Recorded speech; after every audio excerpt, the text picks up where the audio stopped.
sebelum kita ke materi, Miss Imas mau menyampaikan tujuan pembelajaran kita kali ini. Nah, diharapkan teman-teman setelah menonton video ini, teman-teman yang pertama mampu menjelaskan pengertian hak dan kewajiban sebagai anggota keluarga. Tujuan pembelajaran yang kedua yaitu teman-teman mampu memahami hak dan kewajiban dalam keluarga sesuai perannya. Oke teman-teman, sebuah keluarga itu memiliki anggota inti, yaitu ada ayah, ada ibu, dan anak. Nah, setiap anggota keluarga tersebut memiliki hak dan kewajiban sesuai dengan perannya masing-masing. Nah, kira-kira teman-teman di sini ada yang tahu tidak ya?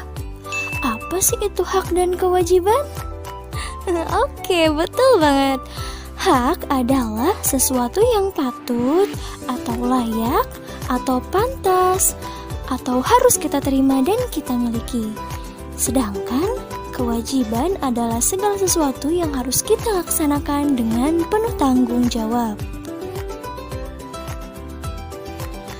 Hak dan kewajiban di keluarga dilaksanakan menurut perannya masing-masing. Nah, kita jelaskan satu persatu ya teman-teman. Tadi sudah disebutkan bahwa anggota inti dalam sebuah keluarga itu ada ayah, ada ibu, dan anak. Nah, kira-kira peran ayah itu apa ya? Peran ibu apa ya? Lalu peran anak dalam keluarga itu apa ya? Oke, simak sama-sama materinya ya. Oke, kita mulai dari ayah. Ayah dalam keluarga memiliki peran sebagai kepala keluarga.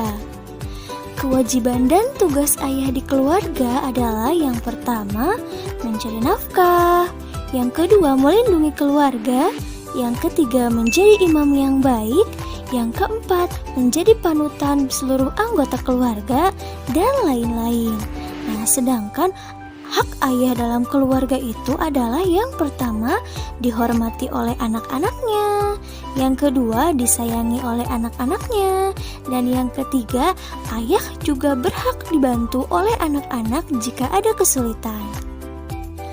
Anggota inti selanjutnya yaitu ibu. Dalam sebuah keluarga, ibu berperan sebagai pendamping kepala keluarga. Nah, kewajiban dan tugas ibu yang pertama, mengurus semua keperluan keluarga, yang kedua, menyiapkan makanan, yang ketiga, mengatur rumah agar tetap bersih dan nyaman, yang keempat, mematuhi perintah ayah selama itu baik, dan yang kelima, menjadi suri tauladan bagi anak-anak, dan lain-lain. Nah, sedangkan hak ibu dalam sebuah keluarga adalah ibu juga berhak loh mendapatkan kasih sayang dari anak-anak. Lalu, ibu juga berhak mendapatkan penghormatan dari anak-anak. Lalu yang ketiga, ibu berhak mendapatkan rasa aman dari ayah. Dan yang keempat, ibu juga berhak mendapatkan bantuan anak-anak jika ibu merasa kesulitan, dan lain-lain. Anggota inti yang terakhir yaitu anak. Nah, anak dalam keluarga memiliki peran sebagai anggota keluarga. Kewajiban dan tugas seorang anak yang pertama adalah belajar dengan giat. Yang kedua, membantu pekerjaan rumah tangga seperti menyapu, mengepel, menyiram, dan merawat tanaman. Yang ketiga yaitu patuh terhadap nasihat orang tua, lalu menyayangi orang tua, dan membahagiakan orang tua, dan lain-lain. Nah, anak juga berhak yang pertama disayangi oleh orang tua, yang kedua dicukupkan segala kebutuhannya jika orang tuanya mampu ya teman-teman, yang ketiga mendapatkan pendidikan yang layak dari orang tua, dan yang keempat memiliki kebebasan dalam belajar, bermain, dan beristirahat, dan lain-lain. Oke, sampai sini paham ya teman-teman? Nah, pelaksanaan hak dan kewajiban harus dilaksanakan secara seimbang. Jadi, kita tidak boleh menuntut hak, tetapi kewajiban-kewajiban kita tinggalkan. Nah, menjaga keseimbangan hak dan kewajiban itu merupakan pengamalan sila kelima Pancasila yang berbunyi keadilan sosial bagi seluruh rakyat Indonesia yang memiliki lambang padi dan kapas. Oke teman-teman, kesimpulan untuk pembelajaran kita kali ini adalah setiap anggota keluarga memiliki peran yang berbeda. Nah, hak dan kewajiban setiap anggota keluarga harus dilaksanakan secara seimbang sesuai dengan peran kita di keluarga. Nah teman-teman, semoga penjelasannya bermanfaat ya. Tetap jaga kesehatan, tetap semangat, tetap belajar. Wassalamualaikum warahmatullahi wabarakatuh. Thank you for watching. Hari ini kita akan belajar tentang wawancara. Siapa di sini yang pernah melakukan wawancara? Pasti ada ya.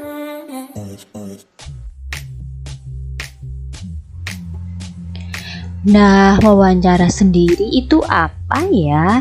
Kita simak penjelasan berikut ini ya. Wawancara adalah suatu cara mengumpulkan informasi dengan mengajukan pertanyaan kepada narasumber. Apa itu ya narasumber? Narasumber adalah orang yang diwawancara dan biasanya narasumber ini mempunyai pengalaman yang sangat luas. Sedangkan pewawancara adalah orang yang melakukan wawancara atau orang yang mewawancarai. Nah, saat melakukan wawancara, apa saja ya tahap-tahapnya? Nah, yang pertama menentukan tema untuk melakukan wawancara. Yang kedua menentukan narasumber. Dan yang ketiga menuliskan daftar pertanyaan berdasarkan tema. Nah, sekarang kata tanya apa saja ya yang dapat kita gunakan dalam wawancara? Yang pertama apa? Siapa? Di mana? Mengapa? Bagaimana? Kapan? Dan berapa? Nah, masing-masing kata tanya itu mempunyai fungsi sendiri-sendiri. Kata tanya apa? Berfungsi untuk menanyakan hal atau peristiwa yang terjadi. Siapa? Berfungsi untuk menanyakan orang yang terlibat dalam peristiwa. Di mana? Berfungsi untuk menanyakan tempat peristiwa terjadinya sesuatu. Kapan? Berfungsi untuk menanyakan waktu peristiwa itu terjadi. Mengapa? Berfungsi untuk menanyakan sebab terjadinya suatu peristiwa. Bagaimana? Nah, bagaimana berfungsi untuk menanyakan cara atau keadaan dalam. Dan berapa? Berfungsi untuk menanyakan jumlah. Nah, itu tadi beberapa kata tanya yang bisa digunakan saat anak-anak melakukan suatu wawancara. Nah, saat anak-anak melakukan wawancara, pertanyaan yang diajukan harus sesuai dengan topik atau tema ya. Dan kalimat pertanyaan dibuat dengan menggunakan bahasa yang baik dan santun. Nah, sekarang kita akan melihat contoh wawancara antara Santi dengan seorang petani. Dan topik wawancaranya adalah cara menanam padi. Kita simak bersama-sama ya.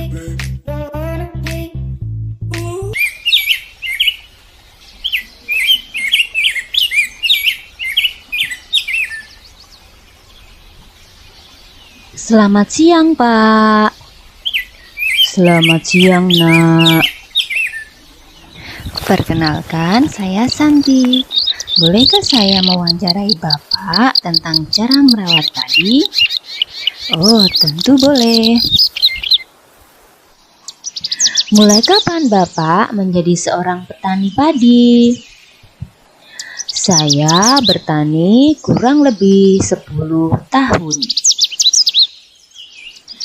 Di mana Bapak pertama kali bertani, Pak? Di desa saya dulu, Nak, di daerah Bandung. Jenis padi apa saja yang Bapak tanami? Tak menentu, Nak. Kadang IR64, kadang 33, dan kadang juga 6 Bagaimana ya Pak proses menanam padi itu? Sawahnya dibajak terlebih dahulu, kemudian benih padinya disebarkan. Menunggu sampai beberapa bulan, lalu ditanami dengan benih padi yang sudah agak besar. Oh, jadi seperti itu.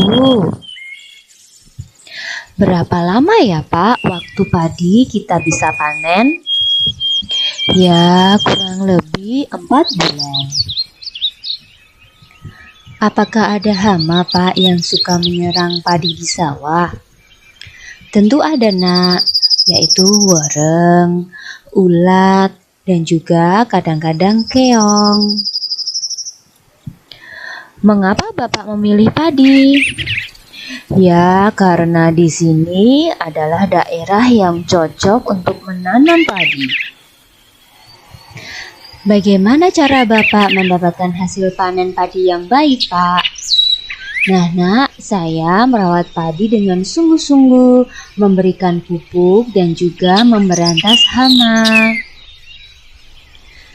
Oke, Pak, terima kasih ya, Pak, untuk waktunya. Sama-sama, Nak. Nah, kesimpulan dari pelajaran hari ini adalah saat melakukan wawancara, anak-anak harus mengajukan beberapa pertanyaan yang sesuai dengan topik dan juga harus menggunakan bahasa yang sopan ya.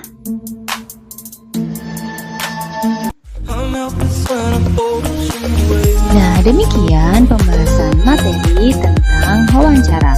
Semoga bermanfaat ya. Tetap semangat, tetap jaga kesehatan, tetap belajar walau ada di rumah. Thank you for watching.